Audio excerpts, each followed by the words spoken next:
Sziasztok! Ebben a videóban sok apróságot fogok készíteni, és leginkább a reggelikhez és a vacsorákhoz készítek dolgokat. Van, amit már teljesen elkészítek, van, amit meg inkább csak így előkészítek, hogy megkönnyítse a reggelt vagy az estét. 7-8 dolog fog készülni, attól függ, hogy időben hogyan haladok, de abban bízom, hogy azért ezt mind egy 2 óra alatt el tudom készíteni. Lesz, amit majd sütőbe kell rakni, lesz, amit csak itt a pultnál kell felaprítani és előkészíteni, tehát próbálom úgy beosztani az időmet, hogy amíg sül valami a sütőben, addig itt tudjak valamit készíteni, mert 2 dolog lesz a sütőben, ha jól emlékszem. Egy dolog a főzőlapon, és minden más még igazából itt a pultnál, és nem igényel semmilyen sütést vagy főzést. Tehát itt most ebben a videóban nem valamilyen főételt fogok csinálni, vagy valamilyen süteményt, hanem, mint mondtam, reggelik és vacsorákhoz, amikor ilyen hidegeket fogyasztunk,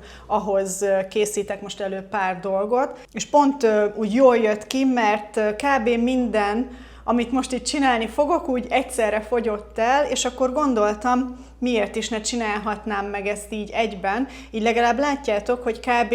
Mi miket szoktunk fogyasztani reggelire vagy vacsorára, ezekből mennyi mennyiség lesz, és hogy kb. Hány napig lesz elég, mert van, ami egy 3 napig lesz elég, van, ami akár egy pár hétig is, vagy hát addig eltart a szavatossága, egy pár hétig is fogyasztható, vagy a hűtőben, vagy a spájzban kell tárolni, de ezeket majd úgy mind mondom. Szerintem majdnem mindent már láthattatok így különböző videókban, ahogy elkészítettem, de mivel most úgy, mint mondtam, minden így egyszerre elfogyott, ezért gondoltam, akkor legyen egy videó, ami csak erre van dedikálva, hogy én ezeket a kis dolgokat elkészítem. Be lesz majd idősávozva a videó, hogy mikor mivel foglalkozom, tehát hogyha valakit egy bizonyos étel érdekel jobban, akkor akár előre is lehet ugrani, de természetesen örülök annak, hogyha végignézitek a videót. Az egyik ilyen dolog, amit készíteni fogunk, az granola, amivel egy kicsit most felturbózom, az az, hogy rakok bele magokat, illetve rakok bele aszalt áfonyát, igen, aszalt vörös áfonyát, és ezzel egy kicsit felturbózom, mert eddig általában mindig ezek nélkül szoktam csinálni, de már mindig is akartam azt, hogy egy picit legyen úgymond gazdagabb, és most dupla adagot is fogok csinálni, mint amit általában szoktam, mert amúgy ez a granola, ez hetekig eláll, hogyha jól zárható dobozba teszed. Úgyhogy most én is akkor egy nagyobb adaggal készítek, és akkor amíg a granola bent van a sütőben, addig meg elkészítjük a bagelnek a masszáját, a tésztáját, hogy az is akkor egy kicsit tudjon pihenni, mielőtt bemegy a sütőbe. Úgyhogy ez lesz most az első 2 dolog, amit csinálunk, aztán majd folyamatosan mondom, hogy mi jön legközelebb. Azzal kezdjük, hogy hát most nem tudom, 2 maroknyi magot kiveszek, és akkor feldarabolom kisebb darabokra, nem kell túlságosan apróra, de azért mégse az legyen, hogy csak arra harap rá az ember, amikor a műzlit teszi, vagy hát a granulát. Most nekem csak ilyen kesudió van itthon, de már föl is van írva a listára, hogy bevásárló listára, hogy venni kell ezeket a vegyes magokat. Majd holnap után lesz az, hogy egy nagyobb Lidl bevásárlásra elmegyek, amit kb. Úgy tervezek, hogy szilveszter előtt szeretnék csak legközelebb megint boltba menni, úgyhogy majd lesz arról külön videó, hogy egy ilyen 2 hetes Lidl bevásárlás, meg menütervezés is lesz. Azért is jó ezért, hogy most ezeket itt megcsinálom, mert akkor látom, hogy mi fogy el itthon, és mi az, amit pótolni kell. Ó, és közben elfelejtettem, hogy kipakolok a sütőből, és beállítom a szükséges hőfokot. Belerakom a száraz hozzávalókat, azt jól elkeverem, és akkor utána olvasztok meg mészt, és még megy bele az olaj. Az áfonyát, azt kb. Az utolsó 5 percben szórom meg, mármint hogy a granolát, a tetejére szórom a vörös áfonyát, mert nem szeretném, hogy az nagyon így szétsüljön, meg ez könnyen oda tud égni, de azt meg szeretném, hogy egy picit melegedjen át, és eresszen ki egy kis lét ez is, mert így akkor legalább egy picit ilyen ragacsosabb lesz. Szóval most kimérek 320 grammot.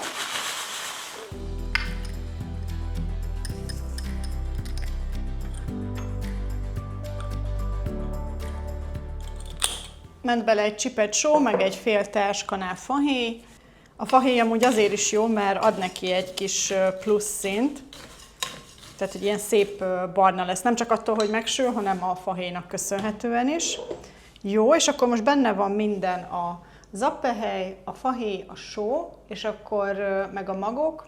Amúgy a mézet most belerakhatnád ide is, hogyha neked nagyon folyékony, de én jobban szeretem megolvasztani, mert akkor sokkal könnyebb elkeverni ezt a masszát.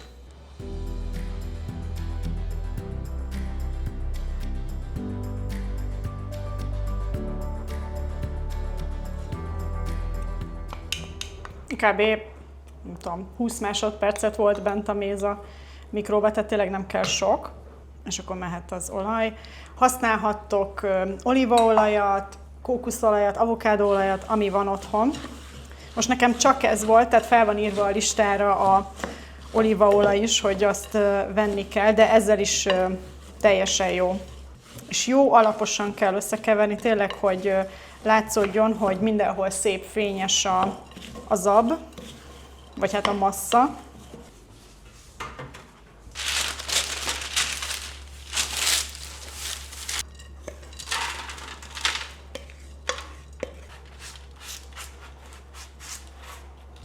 A 150 fokon, vagy ilyen 150-160 fokon sütöm felső-alsó sütéssel egy ilyen 25-30 percig. Tényleg azt kell ilyenkor csak figyelni, hogy mennyire barnul meg. 10 percenként kiveszem, és egyszer átforgatom. És akkor, amit mondtam, így az utolsó 5 percben, akkor lesz még, hogy szórok rá egy kevés ilyen áfonyát. Akkor, amíg bent van a granola, most 10 percre állítottam, hogy csipogjon a sütő, hogyha lejárt a 10 perc, hogy keverni kell, és addig megcsináljuk a görög joghurtos bégelnek a masszáját, a tésztáját, és akkor az egy picit tud pihenni, miután már megformáztam, mielőtt bemennek a sütőbe. Úgyhogy ezt fogjuk most összeállítani. Ezt is már láthattátok párszor, mindenképpen a leírásban ott lesz mindennek, amihez szükséges egy recept, a receptje ott lesz a leírásban. De akik már néznek egy ideje, ők már egyszer-kétszer láthatták ezt. Mi ezt nagyon szeretjük, hát tényleg egy hónapban kétszer biztos, hogy elkészül, amellett, hogy kovászos kenyeret eszünk.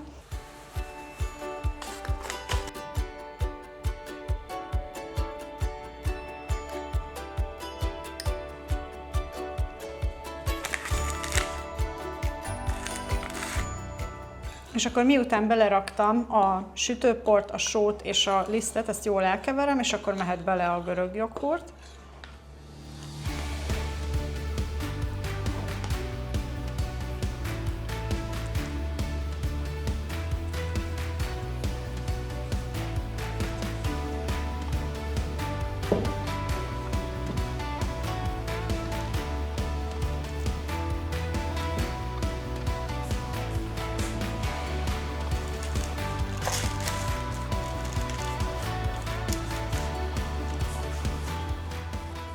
Na, meg volt egy gyors kézmosás, vagy mennyire lehetett, és ki is vettem, eltelt már 10 perc. Ebből is látjátok, hogy hogyan halad az idő, és hogy épp mivel foglalkozom.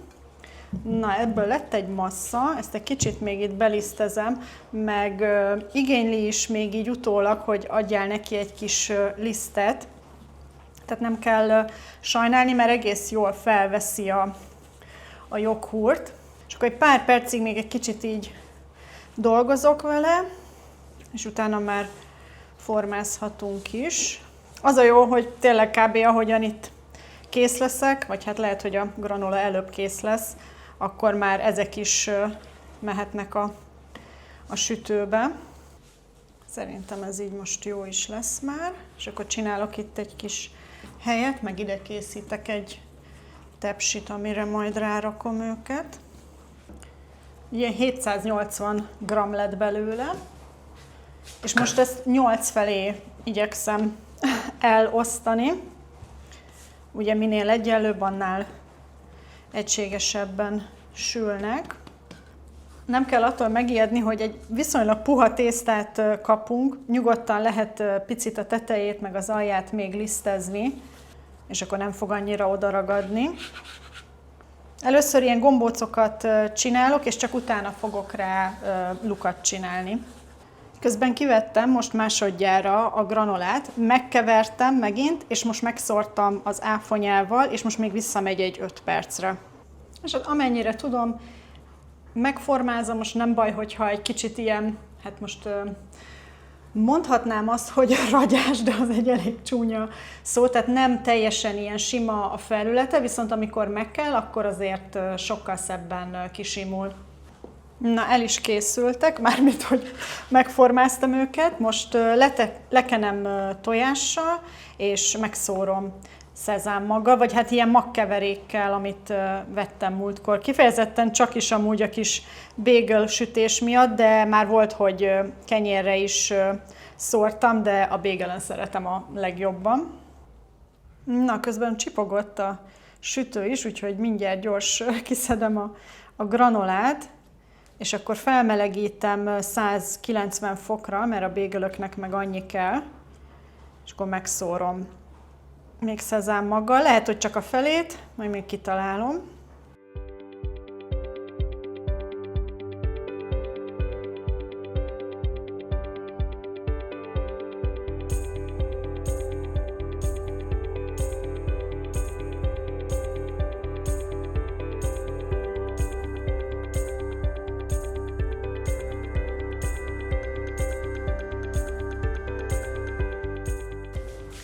Na és akkor most, hogy már a bagel is bent van a sütőben, és a granolát azt kivettem, a granolát majd csak akkor tudjuk porciózni, hogyha teljesen kihűlt, úgyhogy amíg bent van a bagel a sütőben, addig megcsinálom az ecetes lilahagyma savanyúságomat. Ezt amúgy olyan sokan kérdeztétek, hogy melyik videómban szerepel, úgyhogy gondoltam, csinálok megint, mert hát szerintem hónapokkal ezelőtti videóban van benne, és gondoltam, akkor legyen meg így frissen is, hisz azóta sokkal többen lettünk, és gondoltam, megosztom, pedig amúgy semmi extra, csak mi ezt így nagyon szeretjük, hogy áll a kis üvegecskében egy ilyen befőttes üveggel csinálok, amibe kb. Ilyen 6 deci víz fér bele, de majd kb. Fél deci vizet fogok beízesíteni, és most egyelőre 4 szem lilahagymát vágok fel, és ami kerül bele, az só, bors, ecet, cukor, ennyi. És a lényeg, hogy nagyon forró, tehát nem forralt vízzel, de nagyon forró vízzel öntöm fel, és hagyom, hogy a pulton kihűljön teljesen, és csak utána megy a hűtőbe, és kb. Másnap már lehet is fogyasztani, de azt kell mindenképpen megvárni, hogy gyönyörűen engedjen színt, és akkor lesz finom puha reggelihez, hogyha ilyen felvágottakat teszünk szendvicshez, vagy hogyha valami sültet csinálok, akkor savanyúságként. Ez tök jól eláll hetekig a hűtőbe, hogyha jól lezárjátok.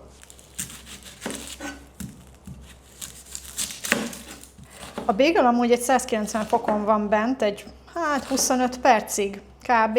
Majd figyelem azért közben. A lilahagymát meg amilyen vékonyra tudom felvágom, és amennyire bírja a szemem.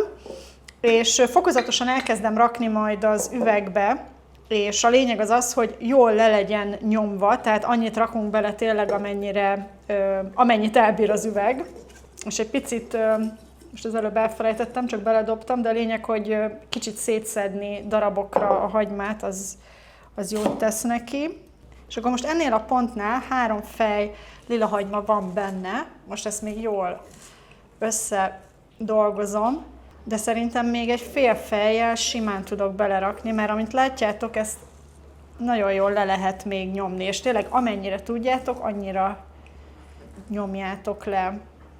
Úgyhogy szerintem még egy felet belevágok, a másikat meg félreteszem. Szuper!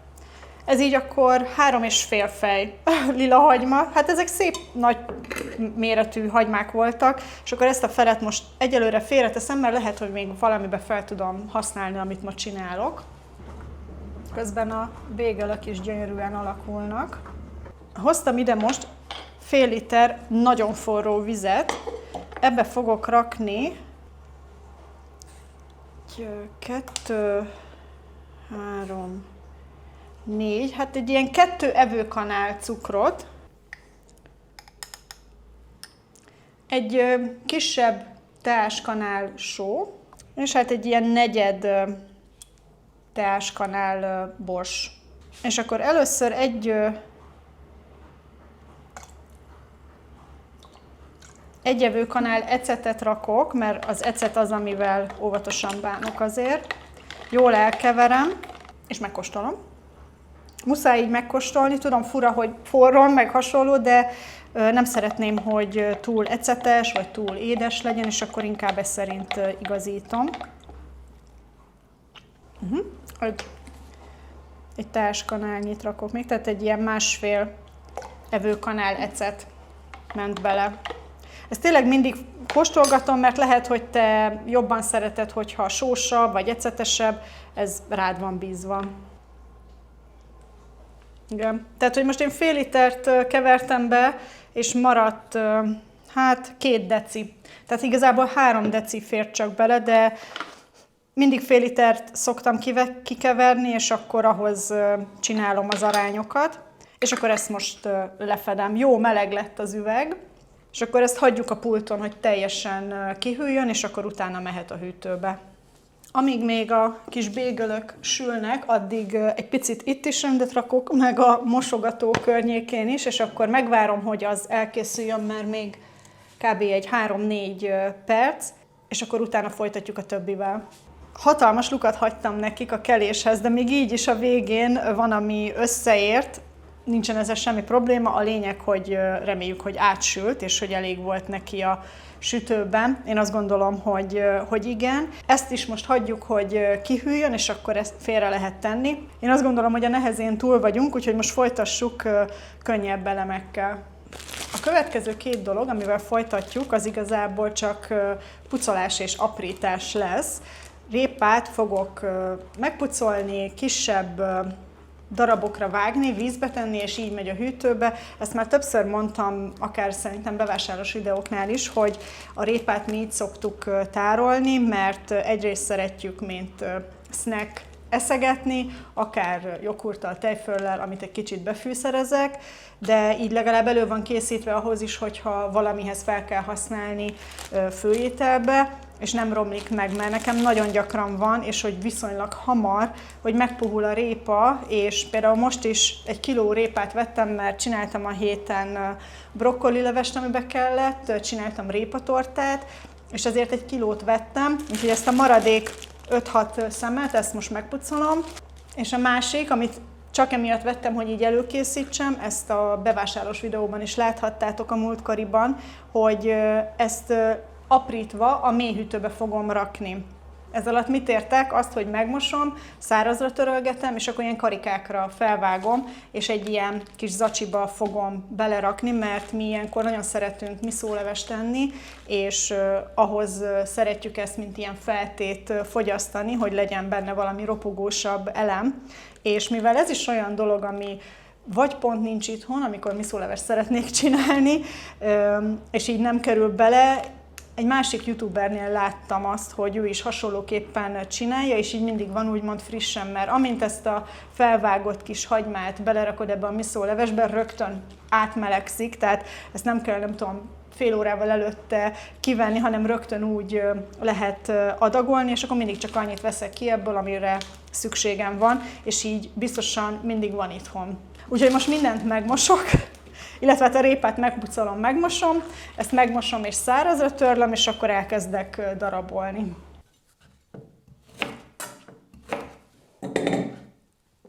Na, meg is mostam most a répákat, és vannak itt ilyen kisebbek, amik már alapban ilyen kis pici répák voltak, ezeket nem is aprítom most kisebbre, csak berakom ide az edénybe, viszont van itt egy, ami nagyobb, ezt egyszer-kétszer így elfelezem, és akkor ebbe a kis edénybe engedek vizet, és ez meg már így, ahogy van, mehet a hűtőbe. Igazából ezen a hagymán is, amit úgy érzek, hogy nem odavaló, és esetleg ez a kis külső réteg, ezt leszedem, és akkor még egyszer áttörölgetem szárazra.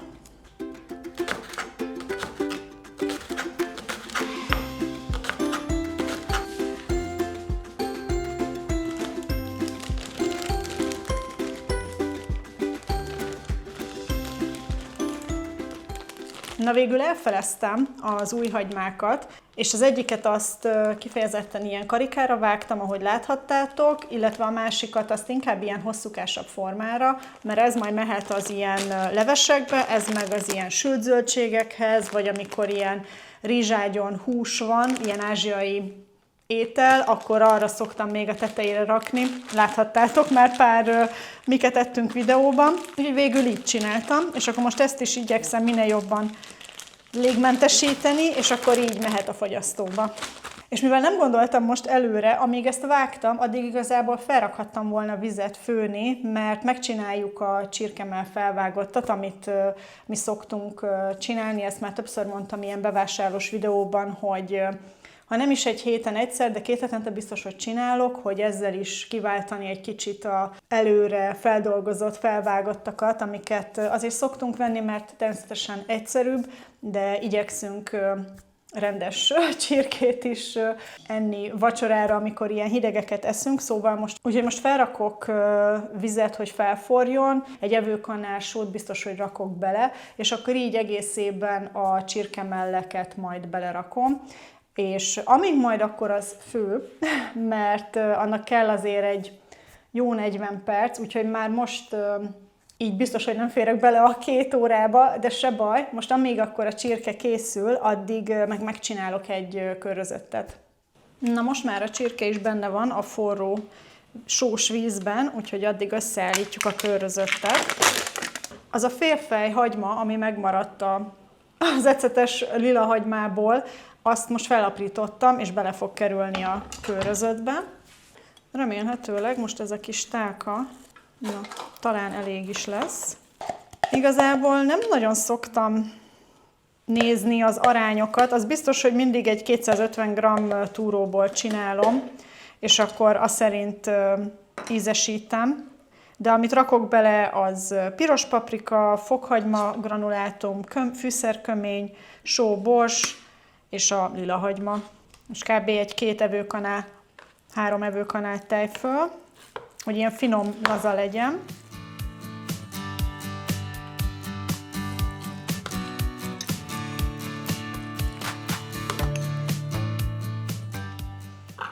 Egy teáskanál piros paprika, egy negyed teáskanál fokhagyma, meg ugyanígy a kömény.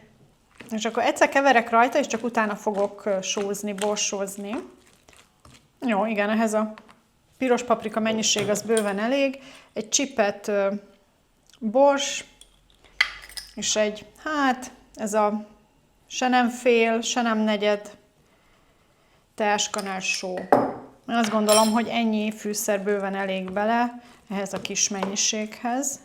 De természetesen, ha te sósabban szereted, fokozatosan add inkább hozzá a dolgokat, és akkor közben megkóstolod, de tény és való, hogy lehet, hogy egy fél órát a hűtőben kell álljon, hogy megkóstold, és tényleg érezd azt, hogy most milyen íze lett, mert például most ez is olyan, hogy vacsorára már ehetjük, mert addigra még eltelik pár óra, de lehet, hogy egy fél óra múlva én is megkóstolom, még amíg a csirkével foglalkozok kb., és hogyha úgy érzem, hogy nem elég sós, vagy valami hiányzik, akkor még mindig tudok utólag rakni bele. Amúgy tényleg annyira felesleges venni kész körözöttet, mert pikpak készen van, és akkor tudod, hogy mi van benne, azt szerint ízesíted, ahogy te szeretnéd, tehát tényleg nem egy nagy ördöngőség, mert már kész is vagyunk. Na és akkor most, hogy már csak azt várjuk, hogy a csirkemell is megfőjön, addig ismételten pakolok egyet, megiszom egy kávét, és hogyha az megfőtt, amikor kiveszem, én egy picit szoktam hagyni hűlni, és utána kenem be ezzel a kis páccal, amit csinálni szoktam, egy ilyen fűszerpácot, és mindegyik oldalán 1 percig kb.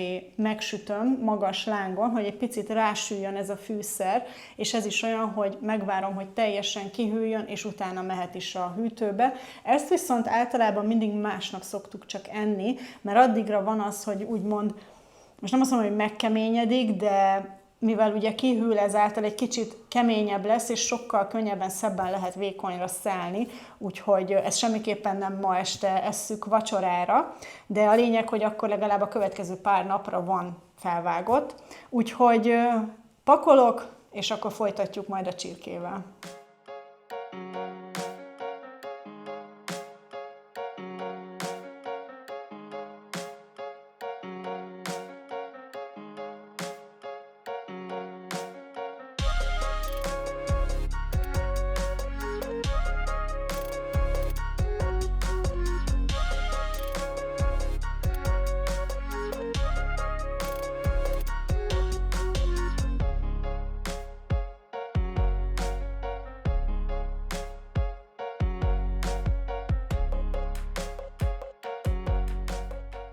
Meg is főttek a csirkék, ez amúgy 650 g csirkemell, és ezeket a kisebb részeket amúgy is magától leválik, azt mindig előtte le szoktam szedni, és akkor van 3 ilyen nagyobb darab hús, amit aztán szépen lehet majd szelni. De mielőtt oda eljutunk, csináltam egy ilyen egyszerű kis olajos pácot. Ebbe só, bors, fokhagyma, granulátum és piros paprika van, tehát hogy semmi extra. A lényeg, hogy legyen valami külső színe, rétege, hogy mégse így fehéren együk, és ez a fűszerkeverék, ez nagyon bejött nekünk, úgyhogy ezért is van az, hogy most is ezt csináltam. És mivel most ezzel lekenjük, ezért majd a serpenyőben már külön olaj vagy vaj semmi nem kell, és tényleg csak 1-2 percig mindegyik oldalát egy kicsit megsütöm, és készen is van, és akkor itt is arra kell majd várni, hogy igazából kihűljön, hogy majd a hűtőbe lehessen rakni.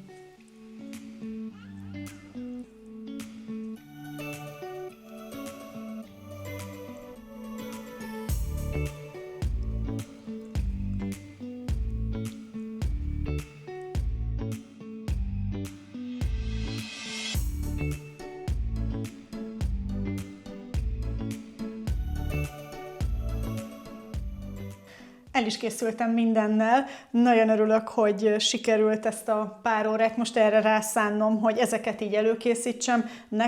Nekünk ez nagyon megkönnyíti a hetünket, hogy ezek így előre el vannak készítve. Most ez a 8 bagel, az egyik magos, a másik sima. A simákat le fogom fagyasztani, és a magosakat fogjuk valószínűleg ma este vacsira megenni.